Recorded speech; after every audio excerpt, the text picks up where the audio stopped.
I think people really underestimate how space affects creating music or writing any sort of creative project.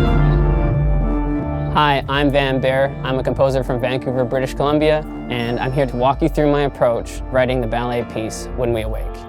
I'll feature the spaces it was created in, including the rehearsal room, the studio, and the theater.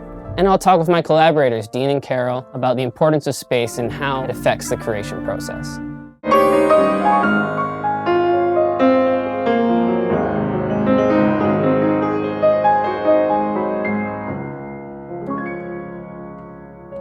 When I first moved to Vancouver, I was working in the attic of a shed, and I had all my stuff set up there, and this is definitely not a shed. I have windows, such a large environment, and it just makes the work. So when I first started working here, accompanying dance classes, ballet specifically, and being a part of this environment, it helped kind of inspire me to go back to maybe my roots, which is more classical, and to go beyond what I normally would write, compose. Being in a physical studio like this that's large, you can allow simple melodies and simple notes to ring out because it doesn't disappear. It fills the space. So if I play one melody note, it doesn't decay right away. There's no need to fill it up with tons of music because the hall will fill it up. And being outside, like right beside nature like this too, it feels ever expanding. Hi, I'm Carol Mendes, and I am the artistic director and choreographer of the Amok Project, and I choreographed the piece When We Awake. I've started this piece with a recorded piece of music, and I was just not happy with it. But then Evan came in and offered to collaborate, and within 10 minutes, things were brilliant. And collaborating with one person in the room is just like, you can inform right away what are your needs, and then also hear the feedback. It's a conversation, so I have this movement, this material, and what do you bring musically, and how do we respond to it? After a few more sessions with Carol and I and the dancers in the rehearsal room, I had an understanding of where I wanted this sonic world to go. So it's time to bring it into the studio, which happens to be the second bedroom of my apartment.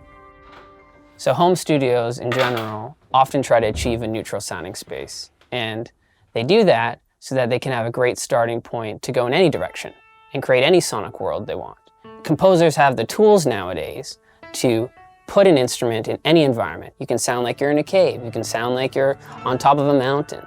Or you could have it sounding like it's being performed in any concert hall in the world. And in the studio, it's almost like a recreation. But one thing you can't replace later is inspiration. And what is more authentic is when you're responsive to the space the work was created in. I had the piano part mostly written, but I was looking for someone to come in and create a sonic world and mix the piece in a unique way, and that person was Dean Nelson. Yeah, if you think about iconic studios like Abbey Road or where I used to work at in Los Angeles at Ocean Way United, these spaces definitely have an influence on the music and all the artists that come through there. And so when I work out of my home studio, we were working on a part and the birds were happening in the background. The windows were open and it gave it like a vibe of kind of that we felt fit. So when those things happen, it wasn't like, shut the window, get the birds out. That became a part of the tapestry of sound. Throughout this whole process, from the rehearsal room to the studio, we've kept in our imagination what it was going to sound like in the theater. So every instrument we chose, every color decision we made for that sonic world, it was purpose-built for the theater. And to hear how that sounds, we have to go there.